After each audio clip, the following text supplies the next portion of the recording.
Maganda at mapagpalang araw, DJ Shan here! Huwag kalimutang mag-like, comment at mag-subscribe para sa araw-araw na Tagalog facts at mysteries na dagdag kaalaman. Tandaan, knowledge is power.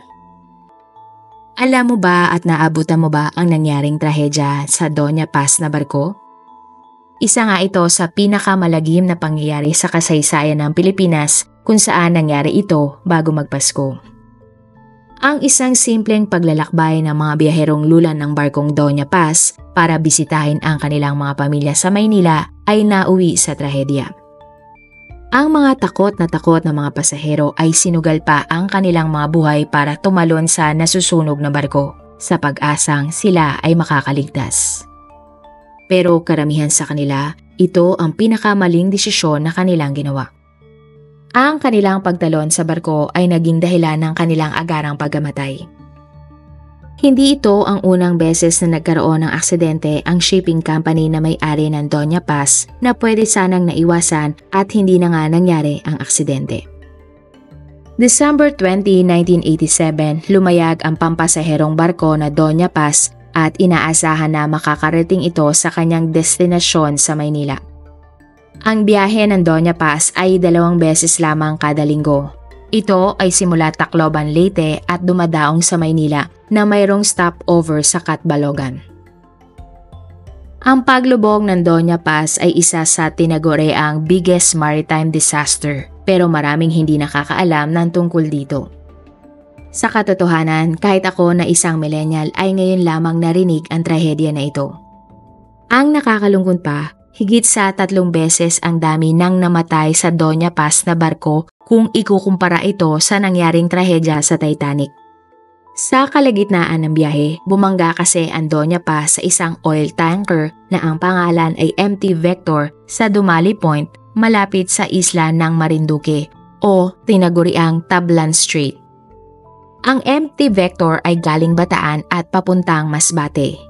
May dala itong 10,041 tons o 1,000,000 litro ng gasolina mula sa brand na Caltex.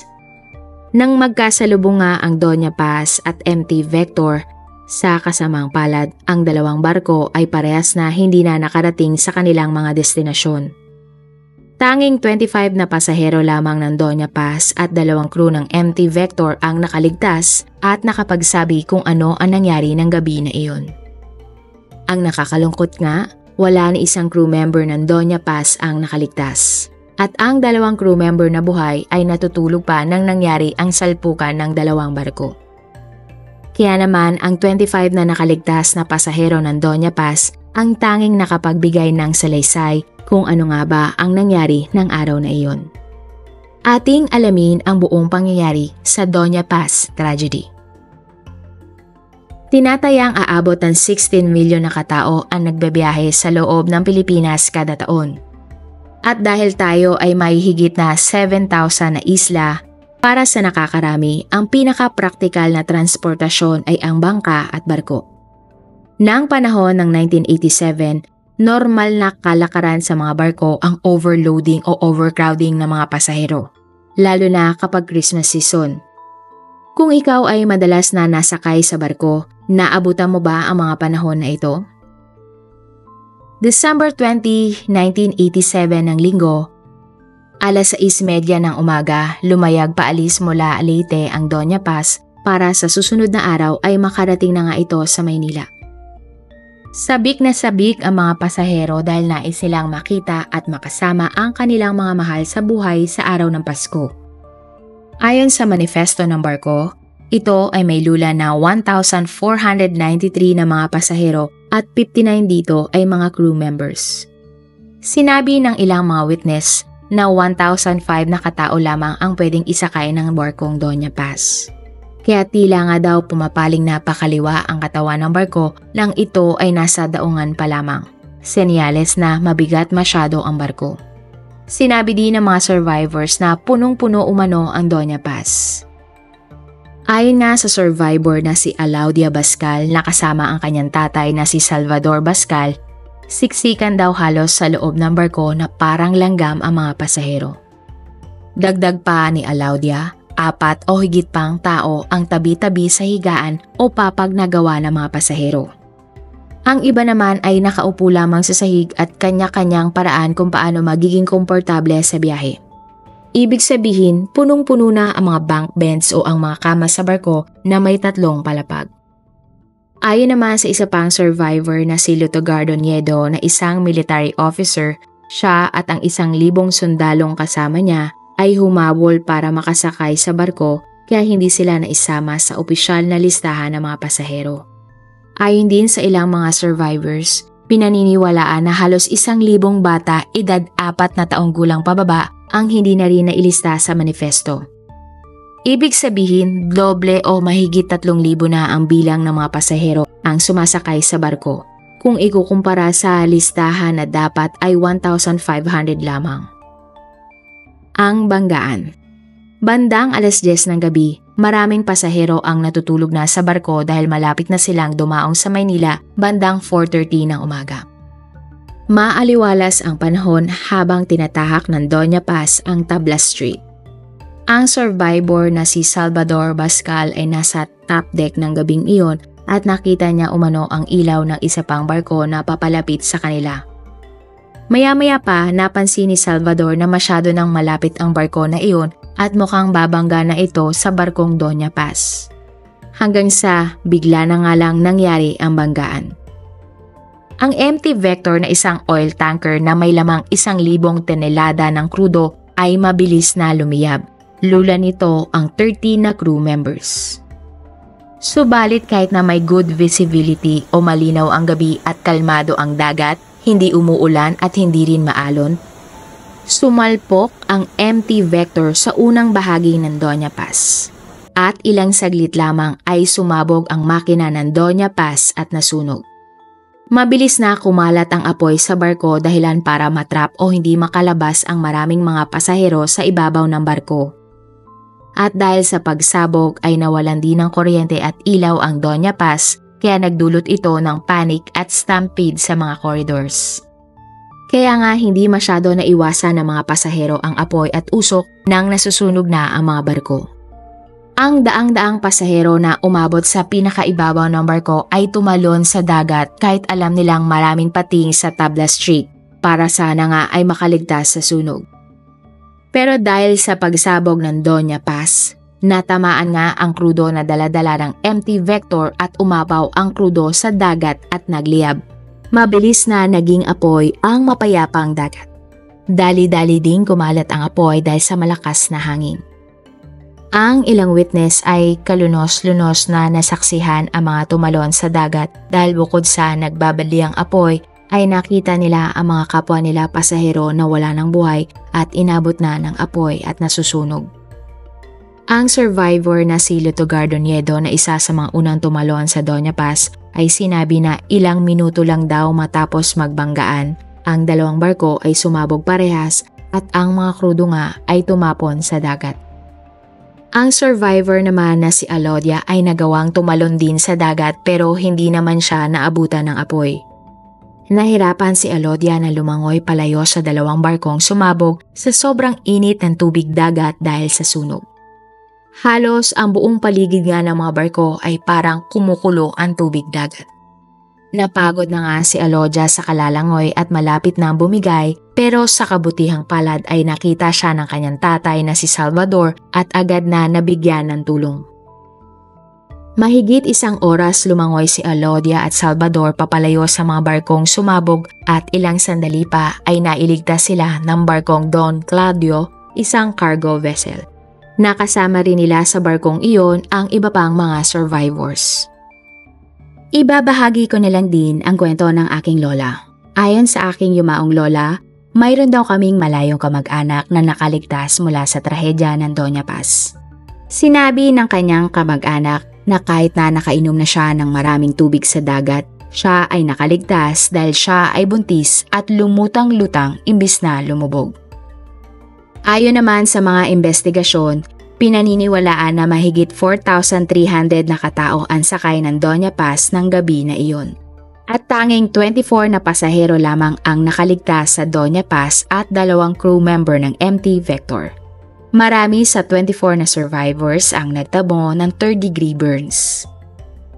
Taong 2012 nang lumabas ang isang survivor na si Valeriana kaya naging 25 ang naging bilang ng mga taong nakaligtas sa Doña Paz tragedy. Siya pa nga ay lumabas sa TV show na Wish Ko Lang. 14 years old lamang si Valeriana ng taong 1987 at hindi siya naitala ng mga opisyal bilang pasahero. Siya ang pinakabatang survivor sa Doña Paz tragedy. Ayon naman sa survivor na si Arnel Galang na 18 years old noon, nasusunog daw ang barko habang umikot pa ito ng 2 beses bago tuluyang lumubog. At halos wala pang 2 oras nang tuluyan na ngang lumubog sa ilalim ng dagat ang Doña Paz. Sa 25 na survivor ng Doña Paz, 4 lamang ang nasa opisyal na manifesto ng Sulficio Lines.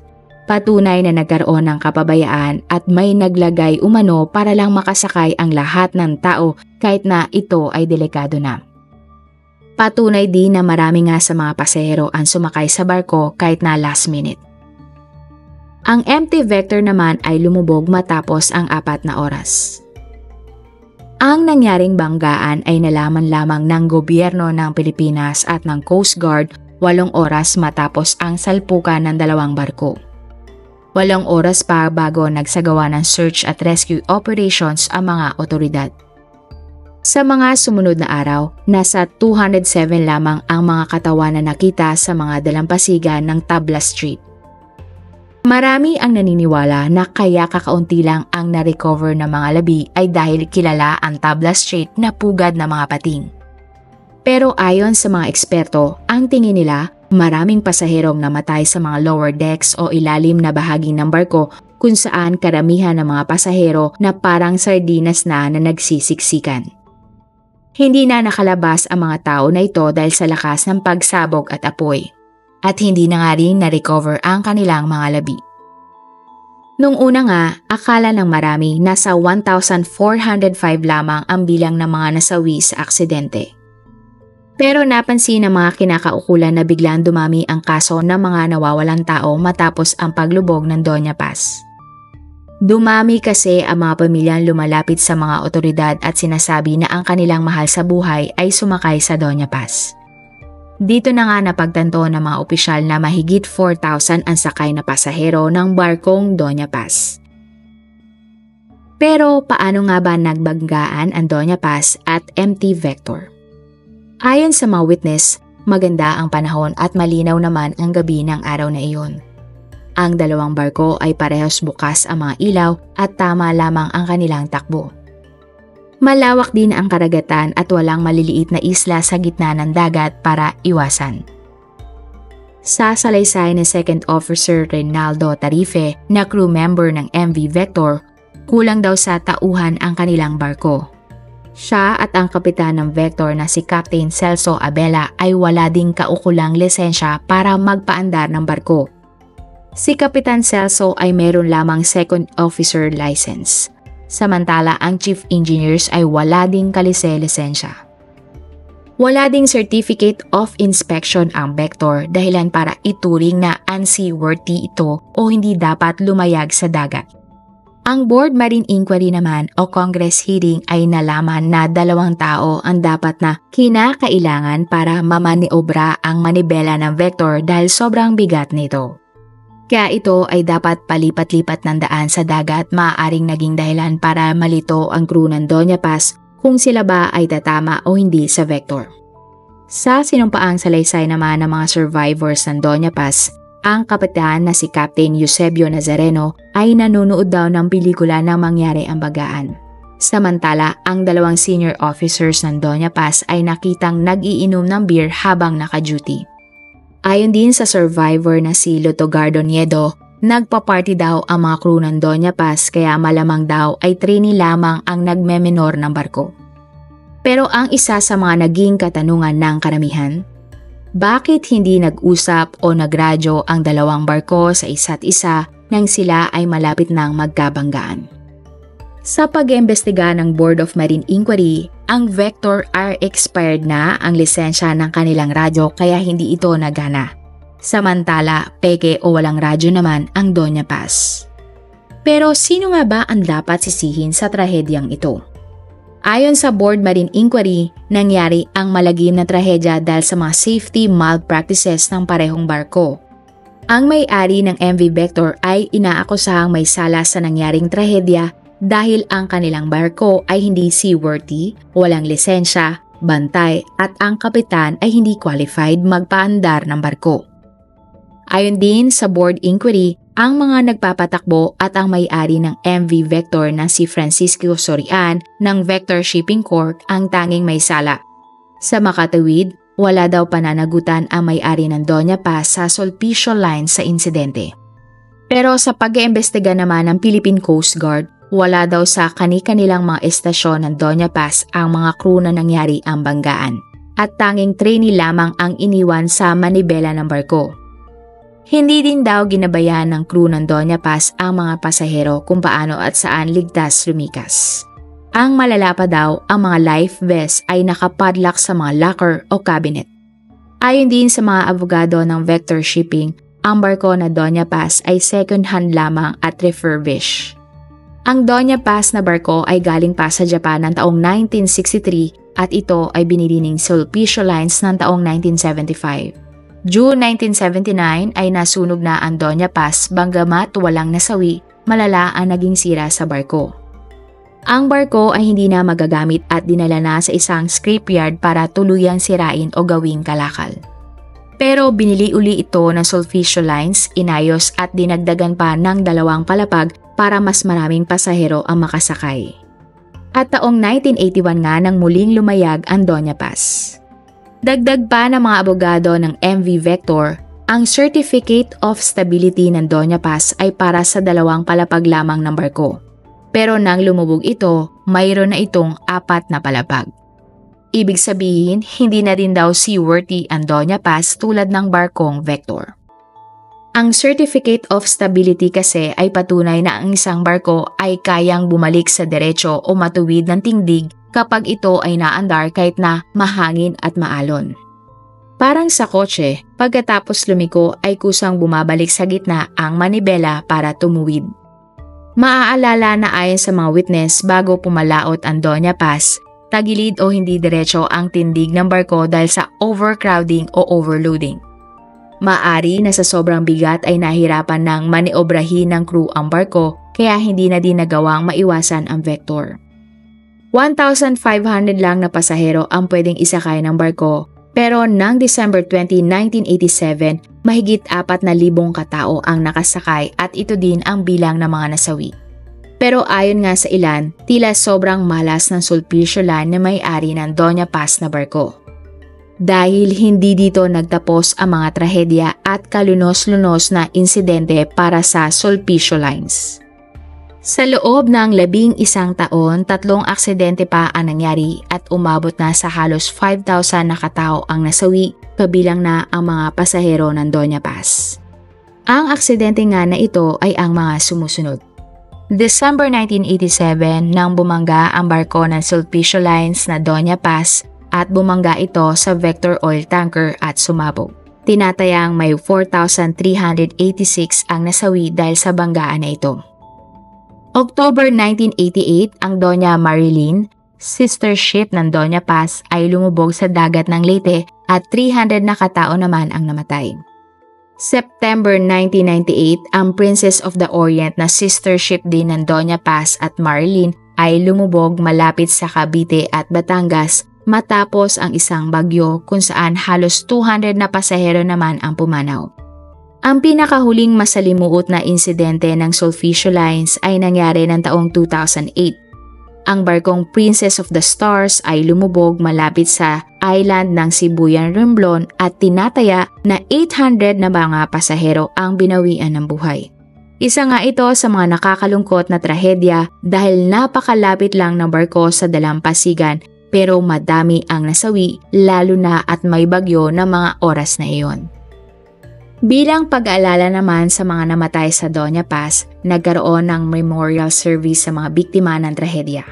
Ginanap ito sa isang part sa Catbalogan kung saan huling tumigil ang barko.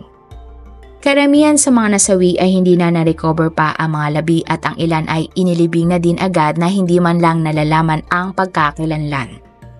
Ayon sa balita, ilan sa mga kapamilya ng mga nasawing pasahero at survivors ay hindi na nakakuha ng danyos mula sa Sulpicio Lines. Taong 2010 nang napalitan na ang pangalan ng Sulpicio Lines at pinalitan ang pangalan nila na Philippines Pan-Asian Carrier Corporation. Pero nagpalit na sila ng negosyo at hindi na nagdadala ng mga pasahero. Sa halip ay kargamento na lamang.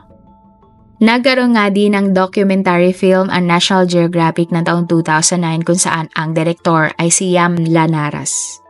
At ayon nga sa pelikula, maaaring kailanman hindi na malalaman ang buo at tunay na nangyari sa trahedya lalo na ang sinapit ng mga nasawing pasahero.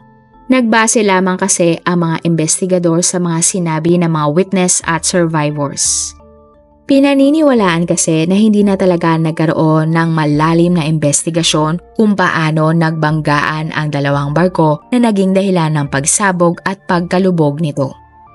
Ikaw, sino sa tingin mo ang totoong may kasalanan sa trahedyang ito at ano sana ang pwedeng nagawa para maiwasan ito? Naabutan mo ba ang mga panahon na parang wala pa talagang formal na batas tungkol sa pagsakay ng barko at pwede nga yung mga siksikan at overloading? Ang mga naging katanungan kasi ay bakit umabot sa 4,000 ang mga pasahero ng Doña Paz kahit na dapat ay 1,500 lamang? At paano ang kapitan ng isang oil tanker ay hindi pala talaga kapitan? Sa totoo lang, ng mga panahon ng 80s at 90s, napakarami talagang mga barkong lumulubog, hindi ba? Dumating pa nga sa punto na nakatatakot akong sumakay ng barko dahil sa mga bali-balita ng paglubog ng barko. Hindi din ako natutulog sa gabi hanggang sa makadaong ang barko sa sobrang takot. Ikaw, may kakaiba ka bang karanasan sa pagsakay ng barko na hindi mo malilimutan? Tingin nyo, sino ang may kasalanan sa nangyari sa paglubog ng Doña Paz? At bakit kaya nila nilalak ang mga laglagyan ng safety vest sa barko? I-comment mo lang ang mga topic na gusto mong ating talakayin sa ating channel. Huwag ding kalimutang i-subscribe, i-follow at i-share ang ating mga contents araw-araw. Mangyari lamang pong i-follow nyo din ang Manila Boy Wonder Philippines at DJ Sean Crime Stories. Marami pong salamat sa inyong suporta. God bless everyone!